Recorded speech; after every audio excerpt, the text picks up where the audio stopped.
Good afternoon, everyone, and welcome to another Optimal Bio podcast. We'll continue with our wellness series today, and our special guest is Kristen Drury, who is also our PA in our Cary, North Carolina office. Joining her today is Tyler Brannon, CEO of Optimal Bio. Today, we're going to talk about female immune health and the current state of healthcare in the U.S. However, before we begin, I think it's important that everybody gets to know Kristen. And on that note, I'll turn it over to Kristen and she can do a brief intro on herself. All right, thanks for having me. So I am here obviously working in the Cary and then Southern Pines office. I was born and raised in Mississippi. That's where I grew up, and I went to Mississippi State for college. Went there to pursue vet medicine and decided along the way that that wasn't for me. I ended up going on a medical mission trip and loving the interactions between patients and myself. And so then I found a couple of PAs in Mississippi. They're very few and far between, and reached out to them, called the office and asked if I could shadow them for the year. And so I did that and fell in love with the PA profession in that regard. Went to Shenandoah University after graduating Mississippi State, and decided that I liked Winchester and that's where I wanted to get my first job. So I worked in urgent care there, and that's where I've been for the past 2 years. When I was in PA school, that's where I met my husband. So he's a PA as well. And now we just moved to the Raleigh area because my mom lives here and we're trying to settle down. Fantastic. So tell me a little bit more about the medical mission trip. I'm always fascinated by these trips. Was it just a typical wellness type of trip, or was there, I guess, world-class surgeon that went down to do some surgery? How would you describe it? Yeah, so it was called Global Brigades was the company that we went with. We had a group at the college that I was going to and decided to sign up for on a whim. We went and we just basically did like a general medical clinic, an OBGYN clinic as well. We also did an aspect of like dental medicine because that's lacking in the region that we went to. We went to Honduras. And we had a pharmacy that we brought in as well. And so we were able to, triage patients, see them, treat them, give them the meds. And where we were in Honduras, people would walk for an entire day to just get to the clinic because the healthcare it's just not in that area. So it was really cool and sad in some ways to see. But what we did was good work. We didn't do any surgeries or anything. That was a whole different group that would come later on. Yeah, Honduras is a tough country. Our parish has a sister parish in Honduras, and for 20 years we've been supporting them down there. And unbeknownst to a lot of us, just simply building latrines outside the church, helping people with roofs on their homes, putting a floor, for example, inside the home. We take that for granted here, but down there, obviously, very important. Did you see a lot of that stuff? Yeah. So we had a day on our trip that we actually spent digging a trench for, a water system to go into a community. The group I went with, their focus was like a pretty comprehensive model where they wanted to not only, treat patients, but they wanted to prevent the reasons that they get sick. So not having water, right? So they kind of went for a whole kind of community upgrade. So it was cool. We got to do the medicine part for 4 days, and then we dug a trench and went to homes that were being built and really got immersed in the community around us.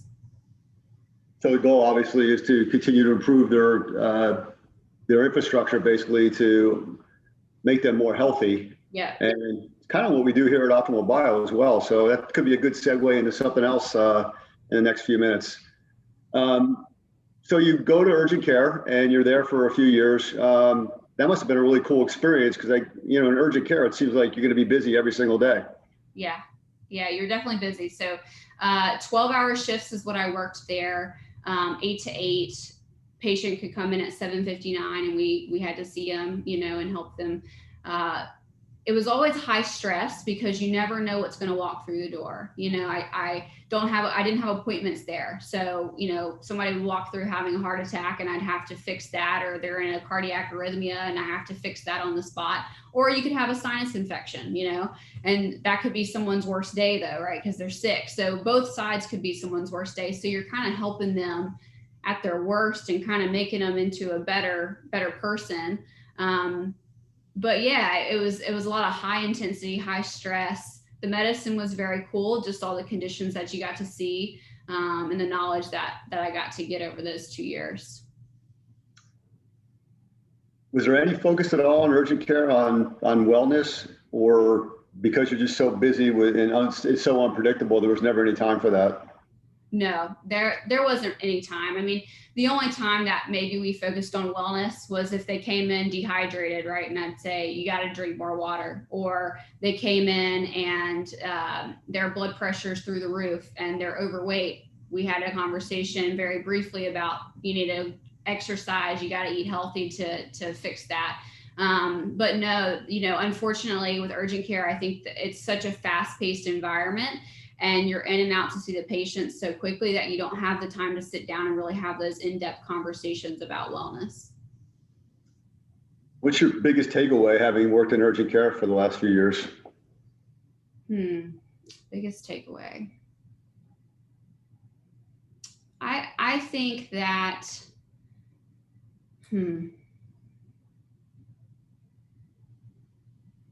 no matter what someone is coming to see you for in medicine, right? Whether it's a sinus infection, it's a laceration, a cut on their finger, it's for hormones, which I didn't do in urgent care, but I'm doing here. Someone is having their worst day and they're going through bad symptoms or a bad illness, and they're just there to get help and to seek a way out. So no matter someone's attitude, because in urgent care, you get everything, right? You get people that were really upset, people that were really happy to see you. It's just getting them to a better spot. Unfortunately, with urgent care, you don't have that follow-up, right? So I would hopefully fix someone, but I wouldn't actually know unless they came back, which means I didn't fix them. So that's probably the biggest takeaway, is just, being able to hopefully fix someone and correct them to where they feel better. That's interesting. I never thought of it that way before. That must make you unique compared to a lot of other doctors. Yeah. So obviously you're at Optimal Bio now and you've been here for a few months. How's your experience been so far, and what takeaways do you have so far with Optimal Bio? Yeah, it's been great. I've seen a few patients from consultation into placement, and being able to see the reasons people come in here, and when they walk out feeling hopeful that their symptoms and what they're going through is going to be resolved, right? Because of word of mouth or whatever, or maybe they're just hopeful because they've tried everything that they could think of and nothing's helped. We had somebody the other day that said if they weren't on this, they'd be in prison. And that really made me laugh, because I was like, yeah, I mean, this is great that this, stabilizes moods, makes people feel so much better to where it is life-changing, right? That person's not in jail, thank goodness. But I think that's the biggest thing, is just seeing patients back. One is huge, because you get to have those conversations, you get to form those relationships. But then on the flip side, it is making people's life at home better, right? You're saving marriages in some ways because of what this treatment does. Prior to Optimal Bio, when you were at urgent care, were you familiar with hormones in the sense of what we're doing at Optimal Bio? Was it something that you had a big interest in? Or did Tyler just reach out and find you, and then you kind of fell in love with this type of medicine? No, so I think, in medical school, PA school, hormones are glossed over. You learn about the hormone cascades, what hormone leads to another hormone, but you don't really learn so much about the treatments. You learn about a lot of synthetic treatments, right, that have some other unwanted side effects. But no, I saw the job posting and I applied, and then Tyler reached out. We had an interview and it went great. And I just liked her passion for it and just what she explained to me about what you guys were doing here. And here I am. We are very thankful. LinkedIn brought us together.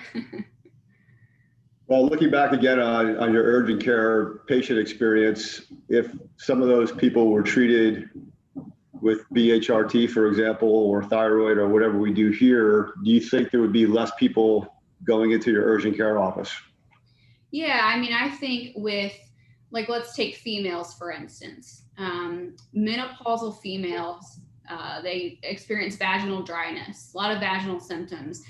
The vaginal pH being off leads to bacterial vaginosis, yeast, UTIs. And so, fixing the vaginal dryness would alleviate some of these other illnesses that they do get.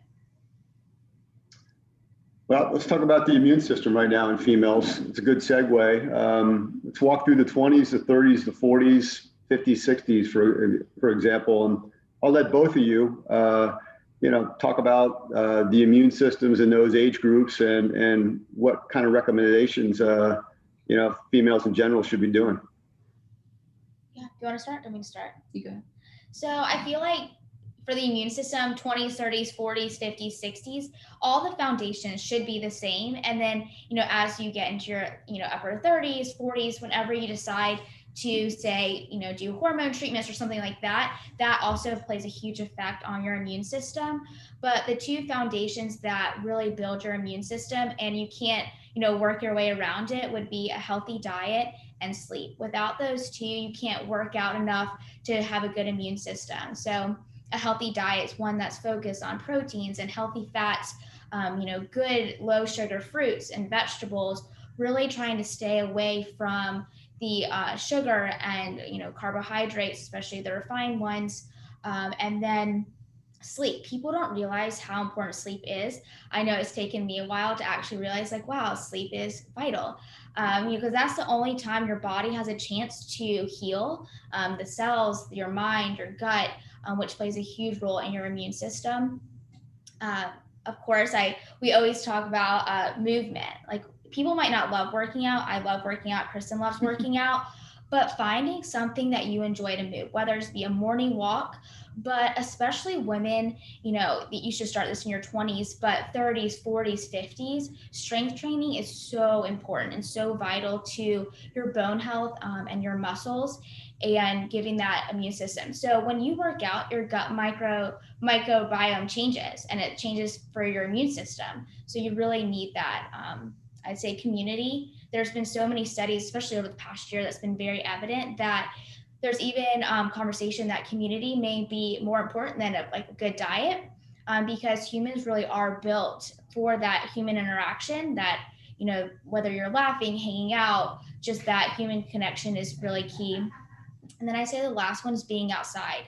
Nature is so, so important, especially we're so surrounded by blue light, computers, TVs, the most we've ever been in human history. And I could go on and on about the benefits of the sun, but the sun, fresh air, it really is vital to your immune system and bacteria. So we need good and bad bacteria. We need that to build our immune system.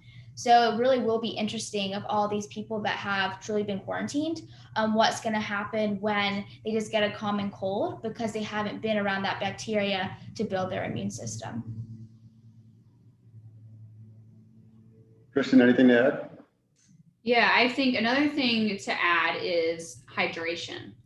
So I saw this a lot in urgent care. People would come in and be like, how many glasses of water do you drink a day? And they say 2. I'm like, great. So, I mean, the goal is half your body weight, right? Which, if you think about that, that's a lot of water. A lot of people will complain, well, if I drink that much water, then I'm up all night peeing. Well, maybe back it up and stop drinking right before dinner time, or have 1 glass at dinner and then cut yourself off. But water is key. Kind of like Tyler was talking about with the exercise and the sleep. Stress is also another one. So if people are high stressed, like have a lot of stress in their lives, working on cutting the stress down, which there's a certain amount of stress that you're always going to have, but boosting your immune system in those positive ways to get rid of stress. A lot of people will go for those negative coping mechanisms when we need to reach for the positives. And the positive coping mechanisms are working out, getting your sleep, journaling, meditation, prayer. Because if you're high stress, your immune system's going to take a plunge as well. Mm-hmm. Let's get a little more practical, and let's go back into the 20 to 30 age group. Females are probably most of them are social at that point in time. They're probably eating out a little more often. They're probably, going out to socialize in bars and what have you. So when people are indulging to some extent, what are some of the tricks of the trade to, replenish, some nutrients you might be losing if you're, eating out, for example, or if you're, drinking alcohol and what have you? Yeah, so I would say even if you're eating out, you can still pick better choices. So really, people think you need carbs before alcohol, but that's actually not true. So eating protein will help your liver digest the alcohol. So really still eating healthy. Supplements and minerals, we're really missing them from our body, which makes a huge role of how we feel, our immune system, because yes, alcohol is a great time, and I'm never going to tell anyone not to unless, they shouldn't be, but it kills your immune system. Like there's no way around it. It lowers your immune system. It breaks down your muscles. So really trying to, still get in that good schedule, like, work out in the morning, eat well during the day, hydrate, like Kristen was saying. And then when choosing alcohol, there are better alcohols than others. So an alcohol low in sugar would be good. There's a lot of organic wines that don't have sulfur in it, don't have the pesticides, lower sugar, like clear liquors, vodka, tequila. Don't mix it with like juice. Like just try to avoid sugar at all costs. And with beer, beer is straight carbs, which turn into sugar. So just making the healthier choices when you're going out. And then I'd say when you're drinking, especially if you're, going out for a night, alternate in between every drink that you have a glass of water, right? Because you're drinking something that is a diuretic, which is going to make you pee and get dehydrated. So you got to boost your hydration by kind of alternating. Yeah, I always tell myself to do that. Yeah, I haven't perfected that. Maybe like in my 30s. I don't know when that happens.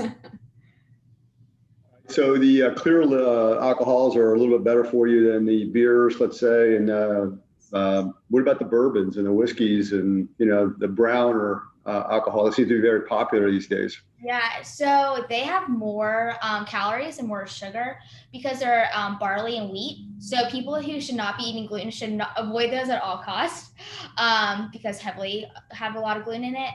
And then tequila is the easiest for the gut to digest because it's from an agave plant.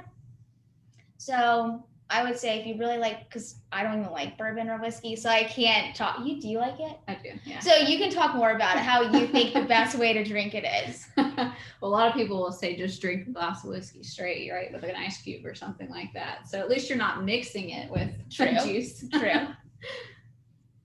Yeah, it seems some people I know drink tequila with some lime juice, not the stuff that's in that green plastic box. We have no idea what's in that, but organic lime juice, so there's no sugar or anything like that, but it does, taste like a sugarless margarita almost. Yeah, it's the greatest. I call margarita tequila, like water or like sparkling water, a little bit of lime. That's all you need. Yep. You guys are already helping a 20-year-old to 30-year-old. Yeah. Advice from me. That's what you should drink. Yeah. So then let's move into the 30s, assuming that, a lot of females maybe have children, at that point in time. And I remember this from, our family when our kids were younger. It seems like when they're really young, you're not getting any sleep because kids, for whatever reason, tend not to sleep through the night, especially before they're 2 years old. So you're walking around like zombies every single day. And then as they get older, you become a chauffeur and you're driving around. If you have multiple kids and you're, every which way but loose until 9 or 10 o'clock at night, and you're back at it at 5 o'clock in the morning. So from a sleep perspective, in those years where, moms are, basically in a chaotic mode, what are some of the tips for them? So I'm not a mom, so I would never want to speak for moms because I don't know how they do it. I think about like my mom and like so many moms in this area. They had so many small kids at one time. I'm like, you guys are heroes. But like looking at like some of my friends who are moms now, they really try to, because like you said, sleep is gonna be relative. So I think like the importance is supplements. So they really show that like fish oil, vitamin D are so important postpartum. And so it's really giving your body those extra minerals, extra supplements that you need, especially during that time and when you're lacking sleep. So I would say really focus on the supplements, healthy fats, proteins, less sugar, just the things that you can control to kind of help you alleviate what you're lacking from sleep. And I know one of my good friends really just tries to move, whether it be 30 minutes, 45 minutes, just when the baby's sleeping, because she knows that's what makes her feel the best. Yeah, I would say, it's hard to say like, hey, new mom, get 8 hours straight, right? Like you wish, but unless they had a night nurse. Yeah, night nurse or a husband who can, alternate on and off. Oh yeah, but so yeah, I mean, if you think about it, all right, well, you want, whenever you do lay down, you want to have that restful sleep. You're probably going to be tired, but some people have a hard time going to sleep if they haven't done the exercise, because the exercise, puts them into a more restful mode when they lay down to sleep. So just trying to like optimize the amount of time, the good amount of sleep that you can get. And then 2, when you go down to lay down in bed, don't get on your phone and stay on your phone for 30 minutes to an hour, because well, you've wasted that time that you could be sleeping, but also, your brain is still going when you should be in bed. You should just kind of have everything powered off and just try to relax. Yeah, you can understand why they do that though, because they're busy all day long and they're trying to play catch up right at night. And yes, you're moving by yourself. Yeah. What about water therapy? Shower, tub before bed, things like that. Is that helpful as well? I think it's very relaxing. I think it's to each their own. Some people, probably are going to find more benefit from that than others. Some people hate taking a bath. That's me. Me too. But I do love a hot shower. But that is relaxing. Yeah. And I think back to what I was saying with the phones in bed and sleep. Maybe, still use that phone time that you need, but don't do it in bed. Do it on the couch, because once you get in bed, you're trying to train your body. Basically, when I'm in this bed, that's my sleep time, All right, so now we're in the 40s, and maybe stress is more of an issue at that point with moms and females in general. Either they're busy with work and their kids, and or their kids are in high school, and everybody worries about their kids when they go out at night and everything else. So you talked a little bit more about stress relievers, but exercise obviously is one, and other things as well in terms of diet and what have you. But when you're in that moment where you need to reduce your stress, what are some of the tips for that? Yeah. I mean, all of you can laugh at me when I become a mom, and like, we'll see what happens. But I know for myself, like, I need to work out in order to be a good person, friend, be like productive at work. So if you can just and especially with moms, I feel like they have so many obligations and they feel like they are the point person, and they are. So I really feel like if they can just figure out what, like, just carving, 30 minutes, an hour in the day to work out, really try to eat well. Maybe minimize coffee after 3 p.m., but I love coffee, so I get it. But just really trying, like what I said before, those things that you can control. And I might sound like a broken record, but supplements and minerals are so key. And like every day I learn something about a supplement. I'm like, this is truly incredible, because people don't realize these like supplements, minerals used to be our food sources, and now they're not. That's why we're missing them so much. And so like magnesium, huge stress reliever. Vitamin C helps with anxieties. Vitamin D, anxiety and depression. So really trying to have those foundations, so even if your days or weeks kind of go crazy, you have some controls that will make you feel better in a situation like that. And active relaxation. So like going to get a massage, a facial. So something besides just like watching TV, which is nice too, but like an active stress reliever. Yeah, I was going to say, I think a lot of people nowadays with smartphones and technology Like their time for stress relief is getting on their phone and just scrolling on Instagram or Facebook or whatever social media for hours or minutes or whatever. But doing something that's more beneficial, like exercise or journaling, right? Like journal about your day. Some people really get a lot of stress relief from that, just to write everything down. Meditation, you know, if that's your jam, then doing that for that 30 minutes to kind of stress relief. But definitely taking time out of the day for you to do that. Make that a priority, right? I think a lot of us are goal driven. So if you set those goals and you say, my goal is to journal every day for the next year, or my goal is to meditate, you know, 3 times a week, like set those goals and actually strive to achieve them. Now you're in your 50s. Obviously, we see a lot of patients in their 50s at Optimal Bio, suffering through menopause, hot flashes, things like that. Recommendations for those folks as it relates to, you know, immune system support and so on and so forth. I would say everything we said, and get your hormone levels checked. I think that's important throughout your 20s, 30s, 40s, 50s. You know your body the best. So really finding that doctor that will, you know, go through that journey with you to get blood tests, show everything. So many other tests that are now available to see really what's specific for you. But 50s, I'd say late 40s, get your hormones checked. You'll probably need BHRT. I know seeing patients in here every day, I will definitely be getting hormones in my late 40s, and I will not be going through menopause, because if you know you have this answer, why would you go through hot flashes? But I think, you know, really, and I think that's also, people ask like, well, why do I feel a difference if I'm taking my supplements?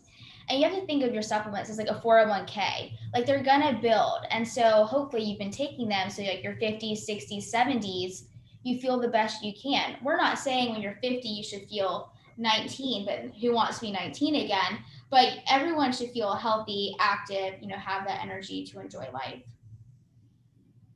And I think kind of along that same thing, if, you know, depends on who you go see, right? If you go see one primary care doctor and you say, I think my hormones are all out of whack, they may say, no, you're fine, or they'll check them and they're normal. But if you don't feel normal, you know, your body is the best indicator. It's going to tell you what is right and what's wrong. And so just really following your body and the signs it's given you. And if someone shuts you down, go to the next path and just be persistent. Lastly, 60 and over, you know, bone health is a big concern, right? In addition to your typical immune system. From bone health, obviously hormones play a big part of that. Any other things that people could be doing? Yeah, strength training is huge for your bones, huge for your muscles. And because a lot of people will break their hips, right, when they're getting older because their balance is off. So I would say strength training and core work and balance work. And you can do that at home for 10 minutes, but really, you know, like when you learned in physics, an object in motion will stay in motion. It's like if you keep using your body, whether it be daily walks, squats, core, it's gonna keep working the right way if you're fueling it properly. Yeah, I would agree with that. And I think depending on your cardiovascular risk, calcium can be a good supplement too. Just orally, you know, via milk, cheese, dairy, you know, you don't have to necessarily grab that calcium supplement, but making sure your diet is calcium rich, because that's what helps make our bones strong. And vitamin D.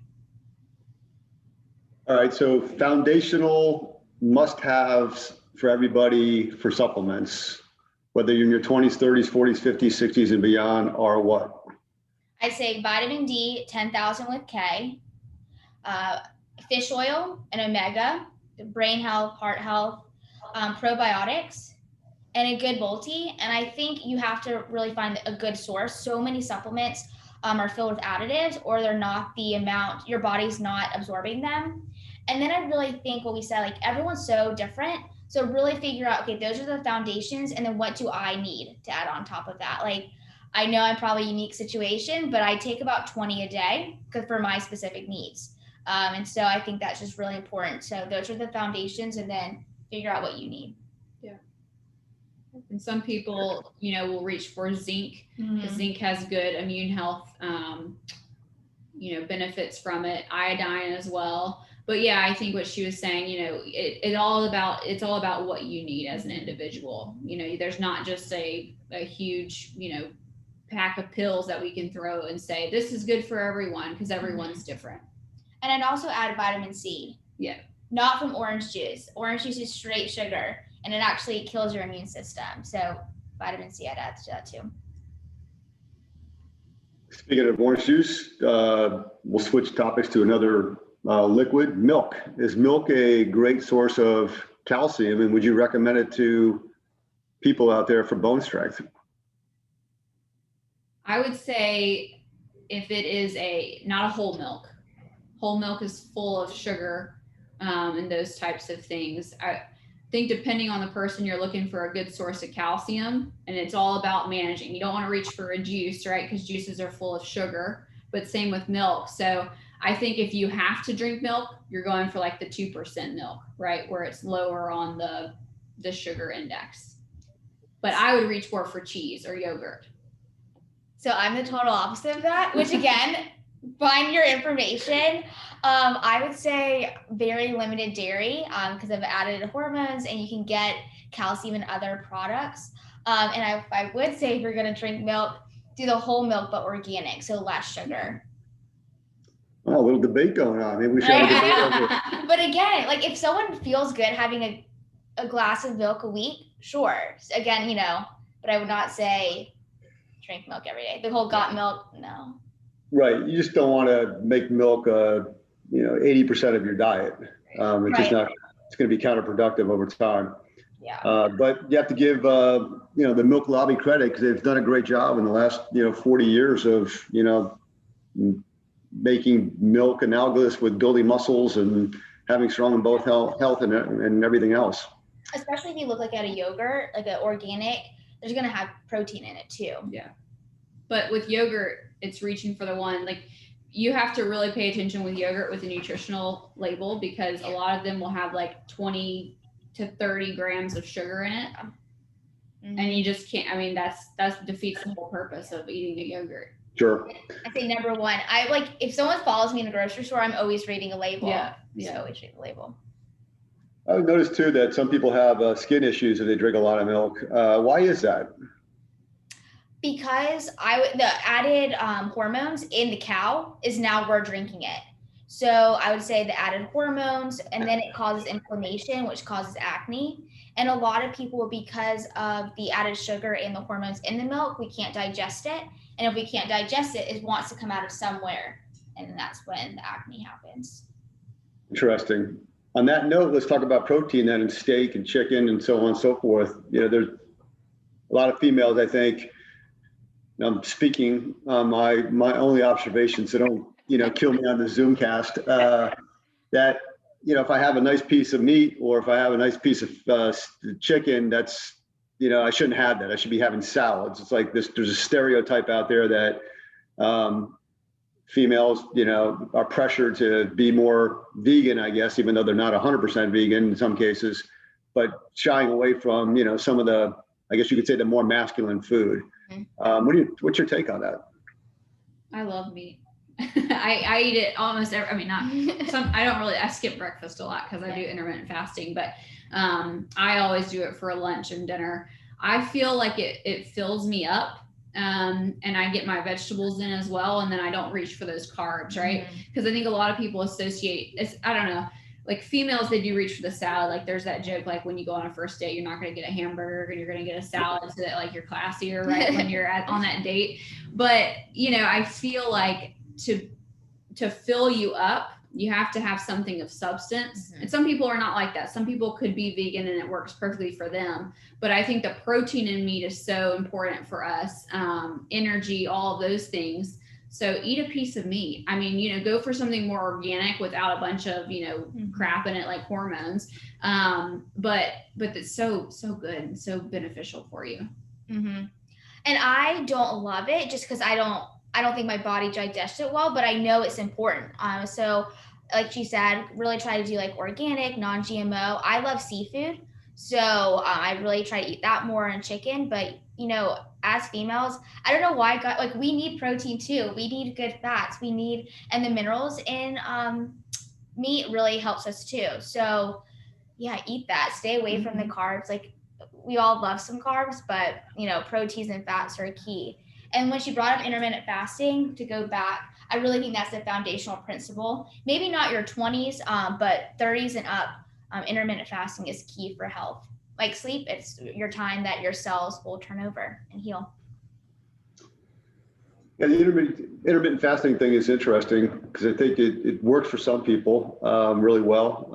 Others, the typical 16-hour needs to be, the typical 12-hour needs to be more like 16, sometimes 17 hours.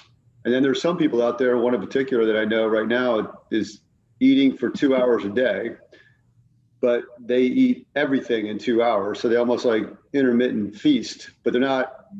Everything goes. There's no specific focus on protein, for example, or vegetables or what have you. It's whatever they want. They just stuff themselves for 2 hours. And the person's been able so far to lose 35 pounds. What's your take on that type of fasting compared to the typical 12, 16-hour fasting? Well, I'm assuming that's a male because men can get away with a lot more things. I was about to say, I would be an angry person to be around if that was me. Yeah. So several things. I think one, just eating everything and anything, even though he's losing weight, that's wonderful. But still food is medicine. So if you're eating a Twinkie, but you're still losing weight, you're not getting the health benefits of other food, especially with the inflammation, the sugar. And also, I don't think that's really going to be like a lifestyle. I don't think most people can really, for the next however many years, only eat 2 hours a day. And I think when you're putting healthy foundations in, you want something that can be a lifestyle and not like a yo-yo. Yeah, I agree. I think that if your goal is 8-hour window of food time, that's more sustainable, than doing the 2 hours, because it wouldn't be sustainable for me. And also, you may lose 35 pounds, but at some point there's going to be a stopping point where you're done losing weight, right? And so I think a lot of issues with other diets that I see is it's something that people will do for a period of time, lose their weight, and then they'll revert back to whatever they were doing before and they gain all the weight back. So kind of in that regard, that person will probably hit a stopping point where they'll be like, I need to gain some weight, or I just need to stay stable. And they're going to have to go back, to maybe an 8-hour window at that point. I don't know how you figured out that person was a male, but you are right. Because I've always said, like, the first question I'm going to ask God is, men are always like, I'm trying to gain weight. And women are always trying to lose weight. And it's like, if we just switch that, so many things would be better. And then guys will be like, I stopped eating Bojangles like 4 times a week, now down to 3, and I lost 15 pounds. I'm like, that is so cool for you. Like, awesome. Testosterone, just burning through. Yeah. Well, he wants to lose more than 35, so it should be interesting to see what happens, if he's able to sustain it or not. You mentioned earlier, Tyler, when the body is exercising, it releases mitochondria. So Tell us a little bit more about that, because I think a lot of people think I got to exercise to maintain my muscle mass, or I have to exercise to keep my heart healthy. So we all know that, but like, what does that do, the mitochondria, and what are the other benefits that we don't necessarily see when we exercise? Yeah, so as everyone learns, in like 7th grade science, mitochondria is the powerhouse of the cell. So it really does give you energy. So that's why you probably feel more energetic after a workout. And if you don't, then you might be doing the wrong workout. Also, it changes your gut biome. So that good and bad bacteria is going through and creating a healthier immune system. And then finally, there's been so many studies and white papers that working out is either works as good or better for anti-anxiety and anti-depression medicine, because it releases the dopamine and the serotonin in your brain. Do you have any? No, I think she covered it perfectly. I think exercise, obviously physical, but mental. And a lot of people, like I kind of was talking about earlier, negative coping mechanisms, reaching for alcohol, smoking, drugs, getting on their phone. Exercise does release those catecholamines, which are so important. And if you have somebody that has anxiety, they exercise, and this may not work for everybody, but they start exercising daily, they'll get that rush of those, hormones, and they'll feel so much better. And to the point sometimes where they don't even need medications anymore because they have that stress relief that makes them feel better. All right. So what time do you get up in the morning, Kristen? During the week? During the week, around 7. All right. Ooh. All right. So 7 o'clock in the morning rolls around. Yeah. And tell us your exercise routine for Mondays, Tuesdays, Wednesdays, Thursdays, and Fridays. We'll give you the weekends off. Okay.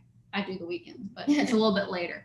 I have a bike, a spin bike, and I use, it's a fake Peloton. I call it my Peloton. And so I have the Peloton workouts, but I do my bike rides. So usually I'll get on and do like a 30-minute ride in the mornings. If I'm not into doing that cardio aspect, I'll do more strength training. And then I usually, after I go home in the afternoons, try and do whatever I didn't do that morning. So I kind of split up my workout routines just because I don't want to get up too early. I like sleep. Mm-hmm. And it's nice, you kind of start your day off right on a good foot. And then you also get that stress relief at the end when you go back to work out. What's the one workout that when you miss it, you feel like you really missed something, like it's the worst thing that you've done to yourself during the week compared to other workouts? I think for me, it's either like a high intensity workout or it's some kind of cardio. If I miss a strength day, for me, I don't feel it as much. I mean, I know that I'm not building my muscle like I want to, and I'm not getting that, aspect of it. But for me, it's that like getting my heart rate up high makes me feel like I'm a lump. Mm-hmm. Yeah. What about you, Tyler? Which one would you feel like you're the most guilty of for missing?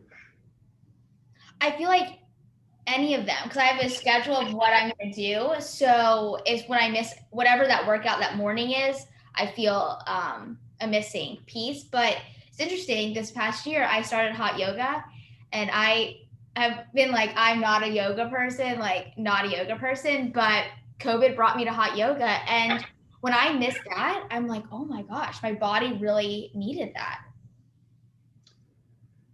Yeah. So speak for myself, and maybe this would be a nice tip for our listeners as well. I've done hot yoga a couple of times. I love the sweat and everything else, but I look to my left and right, and everybody's, like a rubber band, and they're all twisted up and pretzel, and I'm like a 2x4 that can't bend. And so I've given up on it again.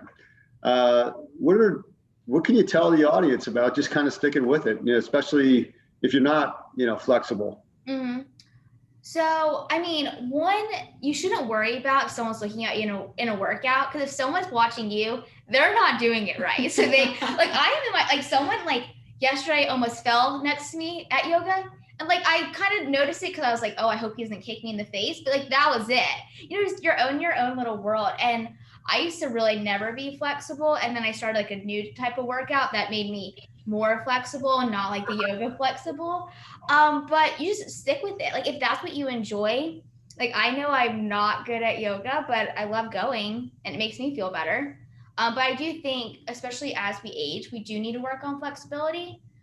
So just do yoga at home if you want, but some type of, or stretching, just some type of flexibility and not being so tight. But a good mix of workouts. I do three different types of workouts, and I think it's a good variety. Maybe I'll give it a shot again soon. Yeah, your daughter would be proud. If you had done that at strength training, would you have stopped? No, but that's my comfort zone, right? Yeah. So when you're out of your comfort zone, that's when it becomes harder to stick with it. Yeah. Yoga is not my comfort zone, and I love it. So if you exercise more and you're eating right, in theory, and maybe you've seen this in practice too, your body will be less sick. You'll tend to get these less colds, for example, and other types of ailments. And I remember a few years ago, I got strep twice in 9 months, and I'm thinking to myself, I'm exercising all the time and I'm eating right, I think. And why am I getting strapped? And I asked the doctor that question, and he said, if you get it a third time, then we'll worry about it. But you just been unlucky twice. Can you exercise too much and then break down your immunity by doing that? So I think, or you can start. I feel like I'm talking too much. Yes. So exercise is so important, but doing the right exercise for you is so important. So a couple years ago, like I've only done HIIT for so long, and a couple years ago, I got super sick. Long story short, my HIIT workouts were making me sicker because when you work out, your body's gets inflamed, but a good inflammation to kind of clear it out. But because I was so sick, it was just like inflammation just building and building and building. So I had to stop HIIT workouts for almost 2 years. And so then that's when I started doing Pure Barre, which I never thought I'd do. I'm like, only like ballerinas can do it, and I'm not a ballerina, but I loved it, and I still continue to do it to this day. So yes, if you feel like something is off, and you really have to figure out what's the best workout for you. And I feel like people overtrain these days, not athletes, but like just us common people, because you shouldn't do HIIT every day. Even if HIIT's the workout of your choice, your body does need time to reset and heal. Yeah, I saw actually in urgent care, one of my favorite, weirdly, complaints was sore muscles. Like, oh, I can't touch my muscles. Like after I worked out, I can't walk. And that's rhabdomyolysis. Like your muscles start breaking down because you have worked out too much, and you're putting this toxin in your body, and your kidneys can end up shutting down from it. So yeah, I mean, too much exercise can be really bad for you, but I think the average Joe is not going to overdo it. You're going to keep that nice balance of an hour, maybe 30 minutes to an hour a day. 6 days a week, take a day or 5 days, take a couple of days off just to let your body heal and recover. And I think one of the most important things with working out is that you're not doing the same thing every single day. You're not going to hit upper arms every day, right? Your muscles would just be like fatigued, and it would be bad. So you're going to alternate, and I think that's really important. Rest days are so important too. Yeah. Because I used to always like, oh, you just keep going. And when you add rest days in, your body start feeling so much better than working out every day. Yeah. And drinking a lot of water is important with all the activity. So how many rest days should one have during a week? So there's a lot of different, of course, there's always a lot of information out there, but people say like 3 days a week of working out gets the benefits and it's healthy. So I'd say 3 to 5 days you should work out. Yeah. And I think, I feel like you should do rest days, like not next to each other. Yeah. And then when you're resting though, you're still moving a little bit. You're not just literally laying on the couch all day long. You're maybe taking a nice shorter walk, or, slow, maybe a little easy bike ride or something like that. Is that correct? Yeah, completely. Okay. Long-term health goals for you, both of you personally, and also for our audience. If you're a female, what really should be your long-term health goals besides obviously staying alive and being healthy? Yeah, that's key. Well, I think the big one is first setting goals. A lot of people probably don't set those goals of this is what I need to do, over the next week or month or years to make myself healthy. For me personally, I think continuing the exercise routine, no matter what life throws at you, no matter how busy I get, or how many kids I have, just keeping up some kind of exercise throughout the years. And I think that'll change over time. I think that, right now I do a lot of high intensity. Well, maybe when I'm 80, I'm probably not going to be hitting the high intensity so much, but changing what you're doing, maybe going more towards yoga so that, you're still getting up and moving. And then for me, I really love eating healthy. I feel so much better when I eat healthy versus if I eat something really, really carb heavy. So keeping up that, lots of vegetables, lots of those lean proteins, and taking supplements, right? And doing all that I can to boost my immune system throughout the years. There's only so much you can do, right, in life. You can't stress about it because otherwise you're kind of like defeating the purpose. But just setting those goals for myself of I want to healthy eat, I want to exercise 3 to 5 days a week, and there you go. Completely. because like what Kristen was saying, like I know if I don't eat well and I don't work out, like I'm not in a good space, and that really affects the rest of your life. So working out will always be a constant. Eating well, I'm always researching if there's something else I need to add or not, just trying to figure out what's best so that I feel my best. Someone else asked me the other day, was like, why do you think you can feel better? And I'm like, just because like you want to feel your best, and I'm always like trying to get to that. Supplements for sure.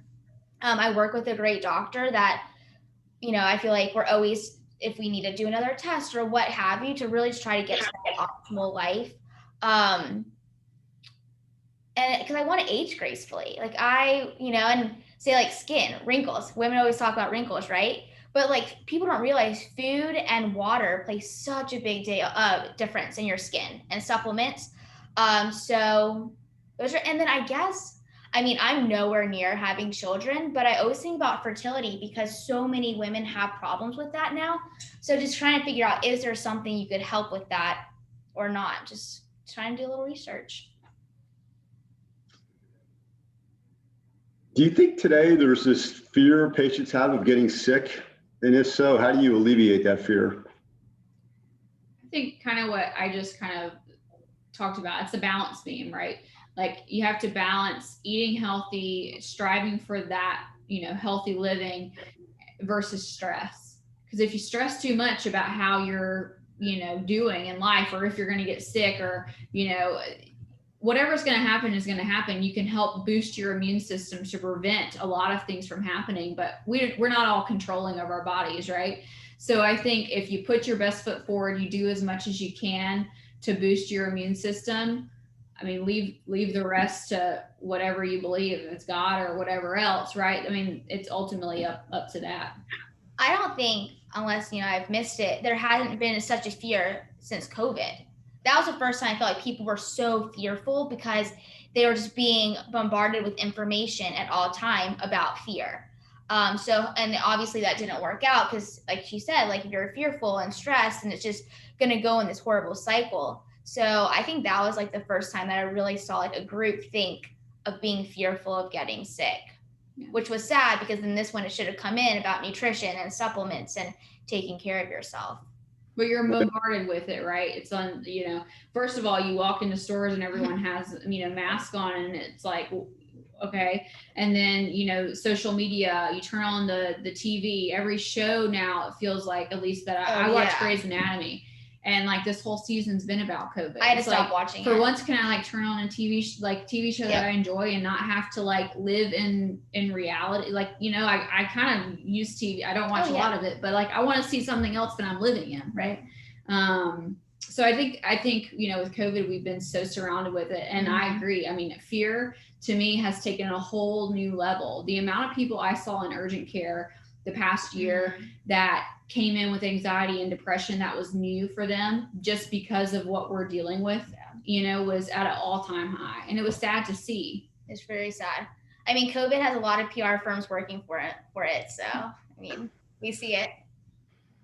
Well, the funny thing is, if I know some people that have gotten COVID, and once they were fearful when they had it because they weren't sure the way it was going to go. And then they're, most of them within 2 or 3 days were fine. And, so they've expressed in a weird kind of way that it'd be good if everybody got it and didn't die from it, of course, just so they could, understand that it's not that significant, for most of us. You run across patients like that have had that? Yeah. I mean, I've seen kind of both sides, right? Like most of the population that I treated in the urgent care, for COVID, with COVID, did fine, right? But I had a handful of patients that didn't make it. And it's hard because then their families come in and you're kind of having to do a lot of like helping them cope because, they're fearful that they're going to follow the same footsteps if they're going to die. And it's not everyone, right? It's in my mind, it's a very small subset of the population compared to the whole. But when the media is pushing this, everyone dies from it, and that's what you see and hear, like the death count on the side of news. And I mean, you get onto the news app on your phone, and it's like 300,000+ deaths. I mean, that's all you see. You don't see how many people have survived, right? It's they're framing it in a different way. And so I think that doesn't help. But with COVID, people that I saw, what did I say? I said, boost your vitamin D, boost your vitamin C and zinc, right? It's all about just boosting your immune system to be able to fight off the virus. Well, we almost made it through an entire podcast without talking about COVID. I said the same thing. I was like, when are we not going to talk about COVID? Hopefully next time. COVID, right? Yeah. So after every podcast, we always, have the guests give 5 takeaways that they can partake to our listeners. So Tyler, I'll have you go first and Kristen second. What are your 5 takeaways? I would say work out in the morning, hang out with friends in your community, create that community, host a dinner party, go outside. So nice these days. You have fresh air is so good. Travel. I know whether it be 15 minutes away, 3 hours away, but a change of scenery, so good for your mental health. And just have fun, and figure out what makes you happy, what makes you tick, and do it. And I would say eat the proper foods, right? Avoid those heavy carbs, eat a lot of vegetables, eat your meats. Don't just do, unless you have issues with it, don't just do salads. Second would be sleep. Get those 8 hours of sleep. Water, half your body weight. Take your amount of pounds and just divide it in half and make that the goal. They even sell water bottles now, that says drink this amount by 10 a.m. and then keep going. So if you need that, there's that. And then I would say set goals for yourself. Like I talked about, make those goals a priority, actually reach out to achieve them.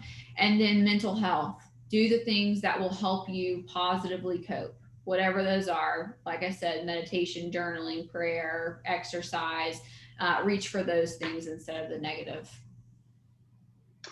Excellent. Well, Kristen, we're lucky to have you at Optimal Bio. Thank you for your time today. And, hopefully you'll see a lot of our listeners down the road as they come in. Yeah, hopefully so. All right, guys, take care. All right, Thank you. Thanks. Bye-bye.